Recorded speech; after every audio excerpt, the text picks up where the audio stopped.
Part 1. The Hidden Language of Human Behavior. Seeing Beyond Words. Imagine walking into a room and instantly knowing who's confident, who's nervous, who's lying, and who's genuinely happy to see you, without anyone saying a single word. It might sound like a superpower, but it's not. It's a skill, and one you can learn. The ability to read people isn't magic. It's psychology, awareness, and empathy combined. And when you master it, your relationships, communication, and confidence transform forever. This audiobook, How to Read People Like a Book, will help you unlock the silent signals people send every second through their tone, gestures, eyes, and energy, so you can understand what they really mean, not just what they say. Let's begin. 1. People speak 3 languages: words, voice, and body. Every human being communicates in 3 layers. Words, what they say. Tone, how they say it. Body language, what their body reveals unconsciously. Most people only listen to the first layer, but the truth hides in the other 2. Studies show that over 90% of communication is nonverbal. That means even if someone says, "I'm fine," their tone or body posture might be screaming the opposite. To truly read people, you must learn to listen with your eyes as much as your ears.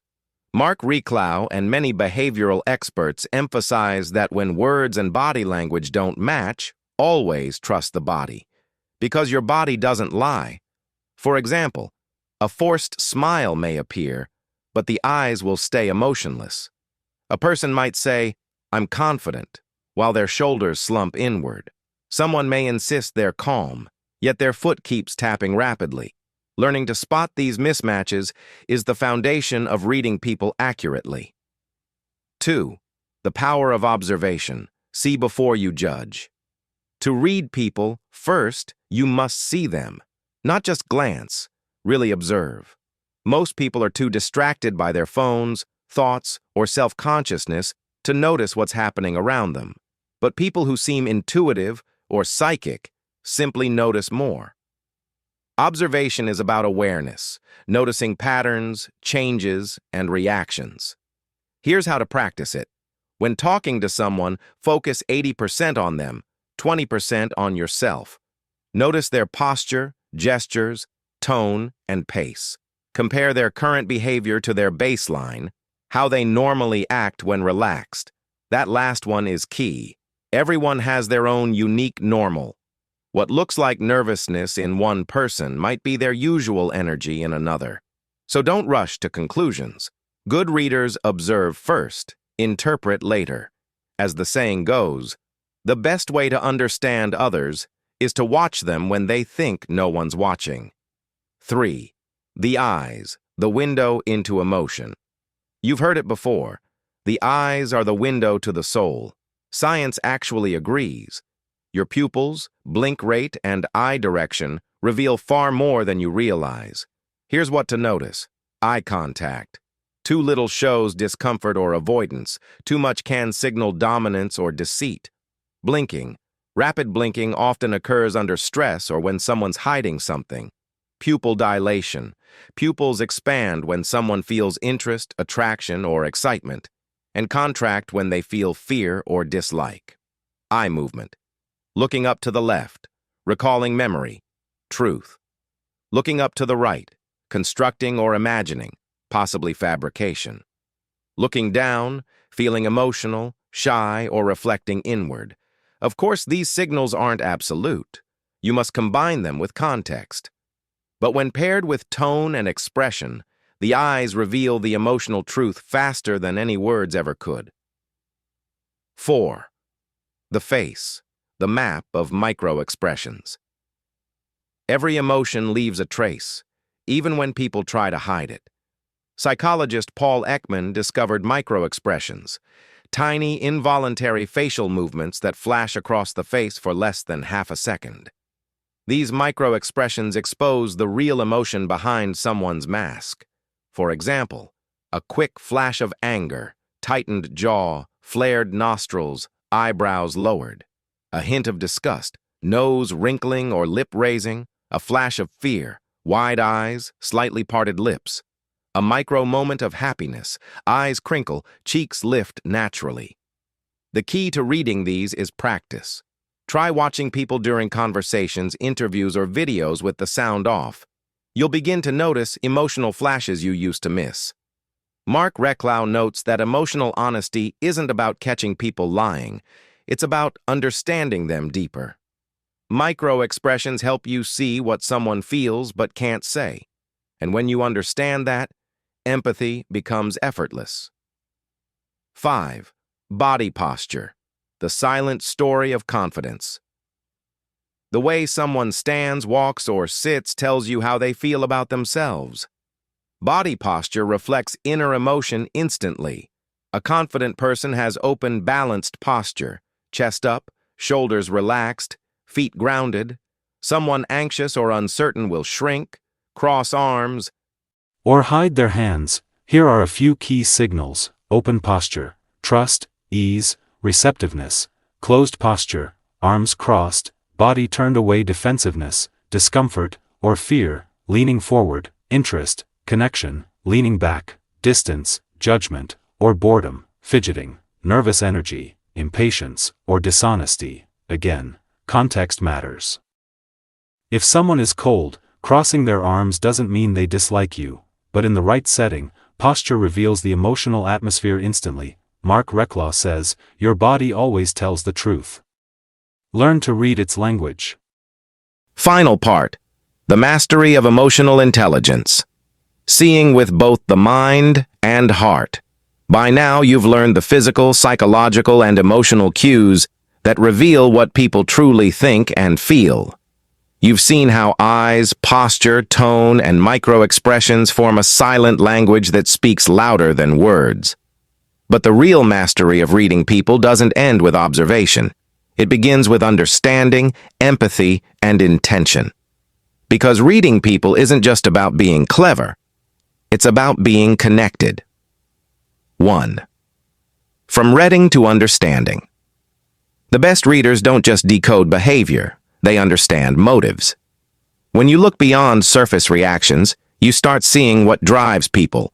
Fear of rejection, desire for respect, need for love or validation, insecurity behind arrogance, pain behind anger. When you recognize these patterns, judgment turns into empathy.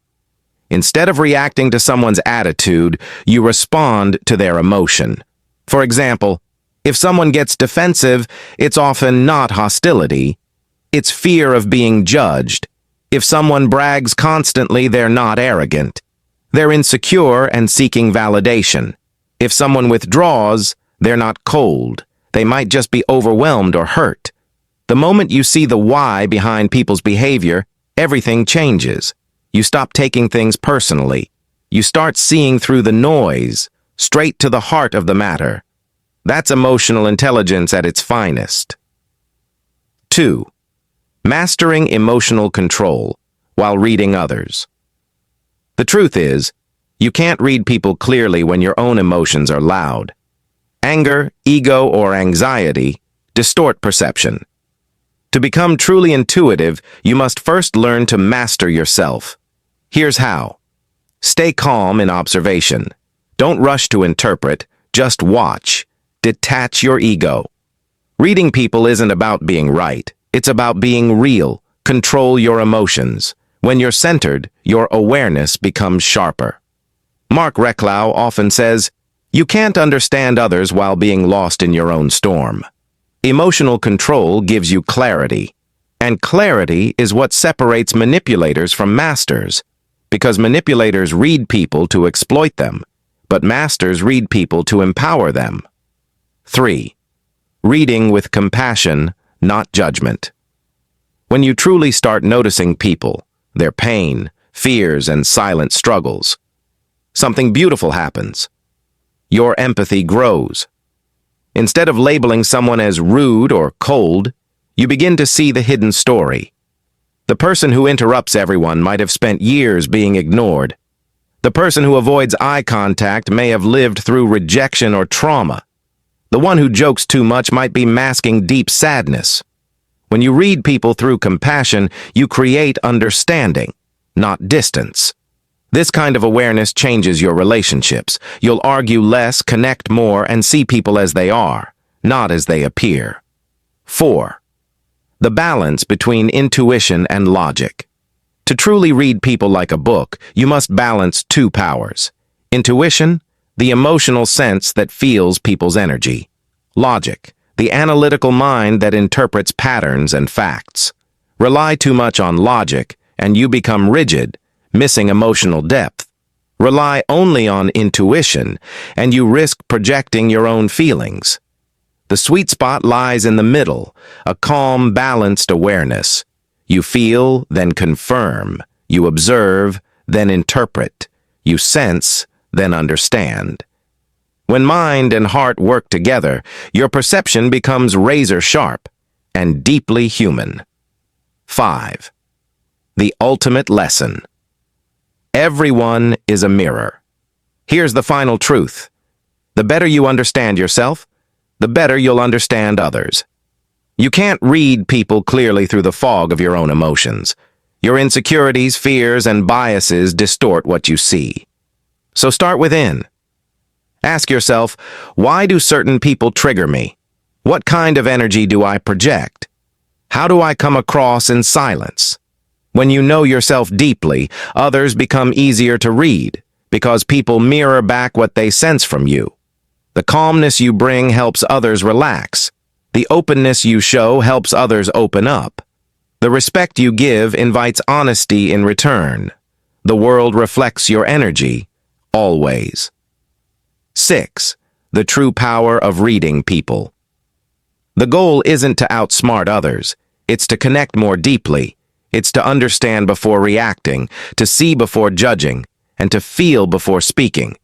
When you master this art, you communicate more effectively, build stronger relationships, avoid misunderstandings, inspire trust naturally, and move through life with quiet confidence, because when you can read people, truly see them, you no longer fear them. You no longer get confused by mixed signals or false smiles. You understand the truth behind behavior, and that truth gives you power. Not power over people, but power with people. 7. The final thought. At the end of the day, reading people isn't about decoding strangers. It's about decoding humanity. Every person you meet is a story written in expressions, gestures, and energy. Some are open books, others are locked journals. But if you look with kindness, listen with patience, and feel with empathy, you'll always find understanding. So from today, observe without judgment, listen beyond words, see beyond behavior.